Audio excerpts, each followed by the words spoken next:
Radio Flamme. La dame au toutou est là, une dame qui a du chien, comme d'habitude. Bonjour à tous. Alors aujourd'hui, une petite chronique qui s'intitule « Pensez à vos chiens ». Pensez à vos chiens. Alors, très énigmatique, parce que tu n'as pas voulu nous en dire plus en antenne. Ouais, exactement. Je vais lever le voile maintenant. Alors pourquoi penser à vos chiens ?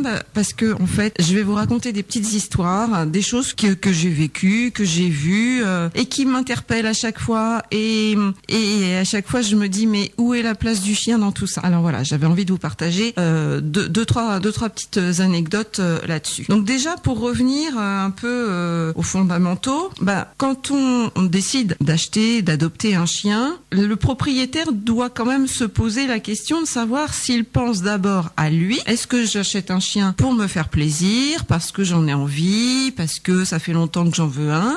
Ou bien est-ce qu'il se pose aussi la question, alors il peut déjà se poser la question pour lui, bien entendu, mais est-ce qu'il se pose aussi la question du bien-être du chien ? Pourquoi est-ce que je veux acheter un chien pour le rendre heureux ? Est-ce que déjà on se pose cette question-là ? Est-ce que j'ai envie de le rendre heureux ? Est-ce que j'ai Bon, alors évidemment, on va me dire, oui, évidemment, on achète un chien, c'est pas pour le rendre malheureux, bien entendu, mais ça veut dire quoi, rendre heureux un chien ?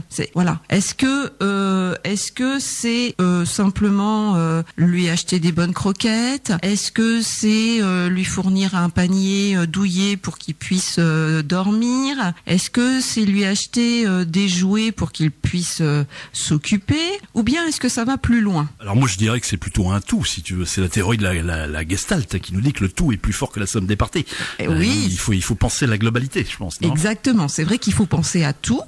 Néanmoins, rappelons-nous qu'un chien à l'état sauvage ou un loup n'a ni jouet, ni panier, ni friandise. Ce que je veux dire, c'est que quand effectivement on se dit tiens, je vais apporter des jouets à mon chien, je vais apporter un panier à mon chien, et je dis pas que c'est pas bien, il faut le faire évidemment. La question n'est pas là, mais ça ne suffit pas parce que ça, on l'a déjà évoqué, c'est la notion d'anthropomorphisme. Nous, on veut un lit douillet, donc on achète un panier douillet à son chien.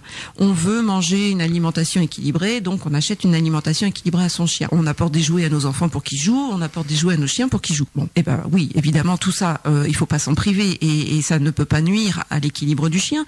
Mais il y a bien sûr autre chose à apporter au chien et il faut bien répondre à ses besoins à lui en tant qu'animal, en tant qu'être d'une autre espèce que la nôtre, avec d'autres besoins que les nôtres. Et donc, c'est important quand même de garder ça en tête. Et comment est-ce que je vais m'y prendre pour satisfaire mon chien et vraiment le satisfaire, vraiment répondre à ses besoins. Alors, je vais être un petit peu plus concrète. Donc, la question à se poser, c'est qu'est-ce qui va rendre mon chien heureux ? De quoi, lui, a-t-il vraiment besoin en dehors de tout ce qu'on vient d'évoquer ? Parce que c'est vrai que le chien a naturellement le sourire, vu la forme de sa mâchoire, donc on ne sait pas parce qu'on pense qu'il rigole tout le temps, mais c'est faux. C'est faux. On est d'accord. Hein.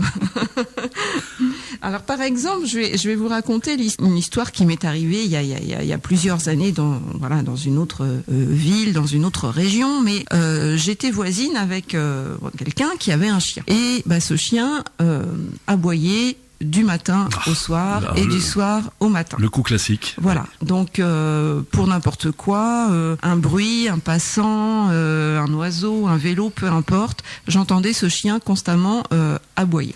Et c'est cette personne, cette voisine, je la voyais aussi de temps en temps sortir de chez elle, aller faire ses courses, aller se promener, mais jamais de chien à ses côtés. Voilà. Ouais, jamais de chien à ses côtés. Je suis même incapable de vous dire de quelle race il s'agissait. Ah oui, tu n'as jamais vu le chien ? Je n'ai jamais vu le chien. Donc j'imagine que c'était à l'aboiement un petit chien, mais je ne l'ai jamais vu. Donc ce chien, en fait, il ne connaissait probablement que sa maison, que son jardin, des odeurs évidemment qu'il avait tout le temps l'habitude de sentir.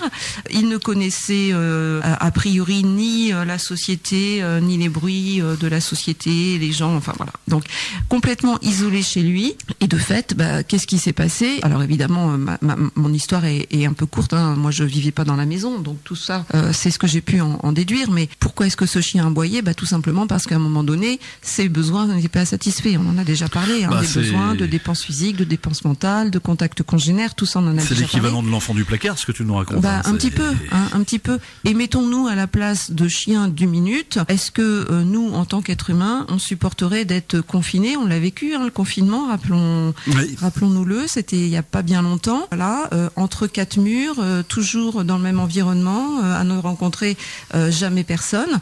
Voilà.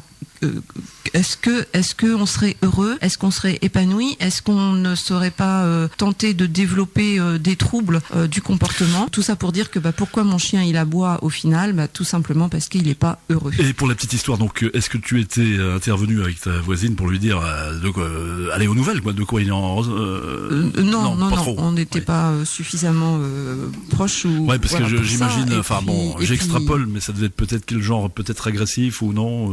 Alors j'ai pas de détails plus que ça. Et puis c'était il y a longtemps, c'était dans une autre vie. J'étais moi-même pas. C'était pas encore dans le chien, mais j'étais pas encore dans le chien. Beaucoup déjà Mais déjà, voilà, en tant que propriétaire d'animaux et déjà avec quand même une conscience sur ce qu'est un animal, forcément ça m'avait interpellée. Et c'est terrible parce qu'on ne peut pas intervenir de fait. Et de fait, on ne peut pas intervenir. Hein. Bon voilà, chacun vit sa vie avec son animal. Mais voilà, tout ça pour dire que le chien aboyait, oui, mais il y avait des raisons et il faut se poser la question du pourquoi avant d'essayer de régler le comment et surtout en tant que propriétaire de chien se poser la question de savoir si son chien est bien équilibré et heureux. Donc ça c'était la première anecdote. La deuxième anecdote que je voulais vous raconter, ça m'est arrivé il y a pas longtemps. Là par contre dans ma vie d'éducatrice comportementaliste avec mes nouveaux réflexes, mes nouvelles connaissances, mes nouvelles habitudes, à la plage il y a quelques temps par un jour ensoleillé. Donc tu faisais du char à voile avec ton chien qui te traînait. Donc j'étais avec ma meute en liberté. Inutile de vous dire que moi j'ai 3 chiens. Donc quand ils sont en liberté sur la plage, ils s'éclatent. Hein. Ils courent, ils aboient, ils jouent, ils vont dans l'eau. On leur lance des cailloux. Enfin bon voilà, c'est la liberté. Et puis ils vont voir les toutous, ils vont voir des congénères parce qu'ils ont besoin de ça. Je le rappelle encore une fois. Et ce jour-là, donc sur 2 heures de temps à peu près, j'ai dû rencontrer une dizaine de chiens et je n'ai pas vu un seul chien libre. Que des chiens attachés en laisse sur un espace immense et bien souvent des chiens retenus lorsque les miens allaient au contact, des maîtres un peu stressés, pas toujours cool. Et je me suis mis 5 minutes à la place des chiens tenus en laisse à me dire mais bon Dieu quoi, ils ont juste besoin d'aller courir, d'aller communiquer, voilà, d'aller jouer, d'aller se dépenser. Et alors bien entendu, souvent les maîtres ont plein de raisons pour évoquer le fait que leur chien soit tenu en laisse. J'ai peur qu'il s'enfuit, j'ai peur qu'il soit agressé. Dans ces cas-là, tu joues au bilboquet, c'est pareil. Je veux dire, t'as une ficelle avec une boule. Voilà, exactement. Le chien n'est pas est un animal, est un être vivant. C'est un être vivant qui a ses propres pensées. Enfin bon, on pourra spéculer aussi là-dessus. On l'a déjà fait. On l'a déjà fait, mais j'ai vraiment tenu à réinsister aujourd'hui, même si c'est des choses que j'ai déjà évoquées, parce que ça me fait mal de voir ces animaux qui sont tenus en laisse et qui, sur des grands espaces comme ça de liberté, ne peuvent pas tout simplement s'exprimer et être eux-mêmes. Et donc je comprends les maîtres qui vont évoquer des problèmes de fugue, des problèmes de rappel, des chiens qui sont peut-être pas très sympas les uns avec les autres. Malheureusement, cette attitude-là, le fait de ne jamais laisser son chien en liberté, ne fait qu'entretenir des problèmes de fugue, des problèmes d'agressivité, des problèmes de crainte, des problèmes des manques de communication animale. Et encore une fois, le comportement de nos animaux, de nos chiens, est intrinsèquement lié au comportement des maîtres.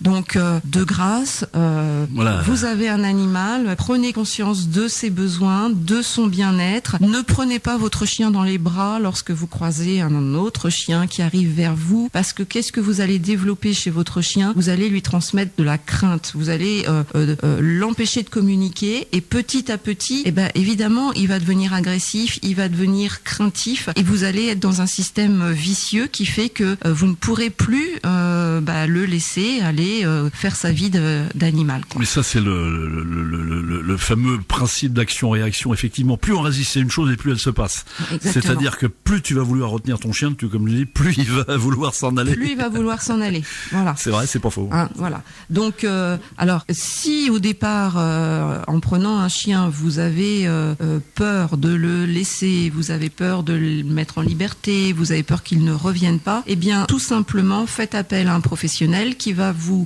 aider à comprendre votre chien, à lire votre chien, qui va vous apprendre les ordres de base, le rappel, qui va vous parler de ce qu'on appelle le suivi naturel. Enfin voilà, il y a des choses qui existent, il y a des techniques qui existent. C'est comme Ou sinon, je te dis, prendre un cerf-volant parce que là il y a une ficelle. Ou alors, voilà. Mais à ce moment-là, on prend un cerf-volant, mais on prend pas un chien. Voilà, je veux pas faire de leçons de morale à quiconque, mais simplement penser au bien-être de votre animal. D'autant plus que, alors, je me fais un peu l'avocat du diable. Il est permis de lâcher son chien sur la plage. Alors pour le moment, il est encore permis de. Parce que je sais qu'il y a des arrêtés. Ouais, où il y a des arrêtés. Alors selon les communes, évidemment, il y a des différences, mais en général, les arrêtés courent à partir du 1er juillet et se terminent fin août, voire mi-septembre. Donc là, il y a des restrictions, effectivement. Donc quand il y a des restrictions, il y a des restrictions. Pour autant, on peut essayer d'aller promener son chien ailleurs, quand même, pour lui offrir de la liberté. Comment on fait pour créer un lien affectif avec son chien? Parce que on lui fait des bisous. Alors, sur la truffe. On lui fait des bisous, on lui parle, mais on joue aussi avec son chien. On fait du sport avec son chien. On va le stimuler, c'est-à-dire que alors le stimuler, c'est évidemment c'est jouer, c'est faire du sport, mais c'est aussi non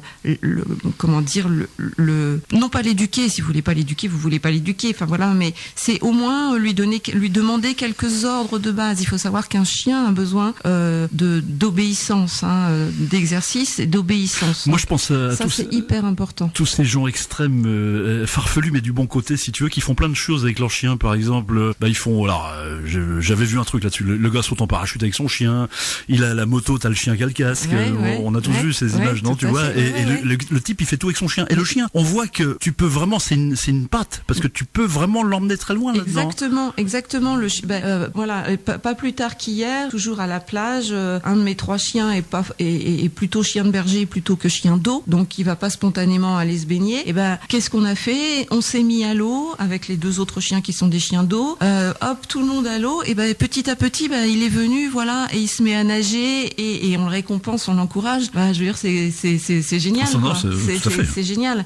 Donc tisser un lien, c'est aussi quand on va chercher le pain à la boulangerie, on emmène son chien. Quand on va je sais pas, faire une course, peu importe. Enfin, on essaie d'emmener son chien un petit peu partout avec soi. On essaie vraiment de faire en sorte que il fasse partie de la famille. Alors avec les règles de vie qui sont nécessaires, avec la bonne communication. Il ne s'agit pas non plus là de faire le dernier de la famille.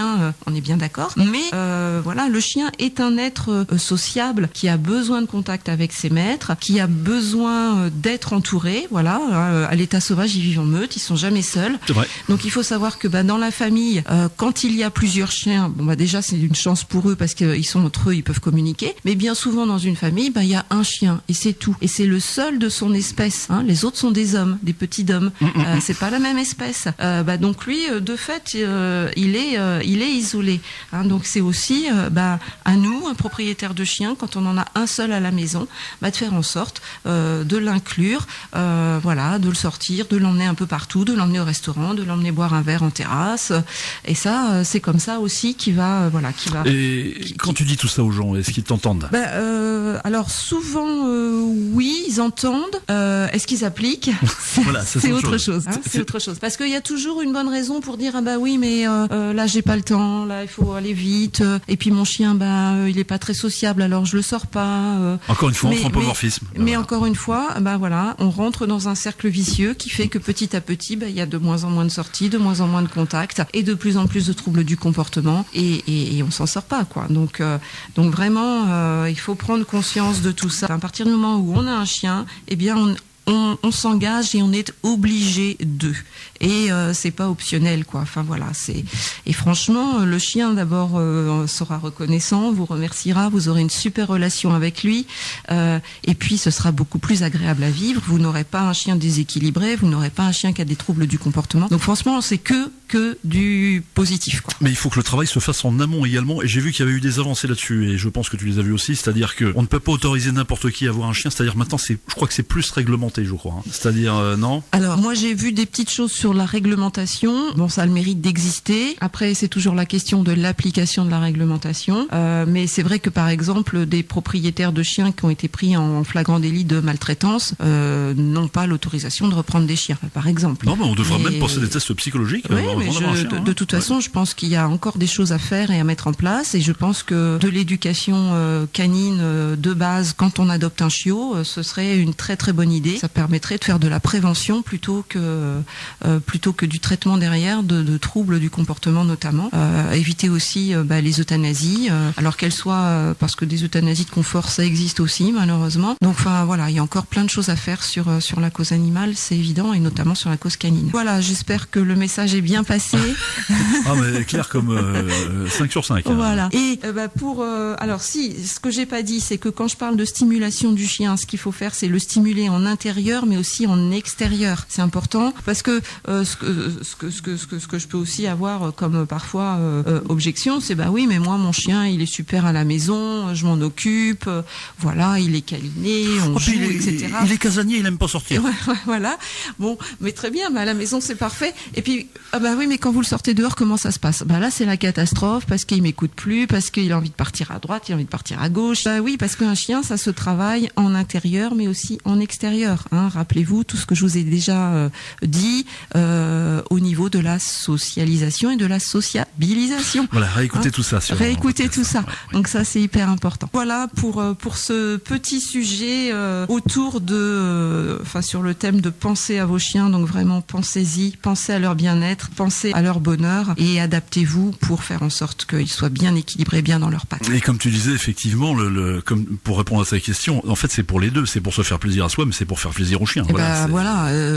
Il faut que les deux y trouvent leur compte dans l'adoption, évidemment. On se retrouve dans 2 semaines alors ma chère Carole. C'est ça. Radio Flamme.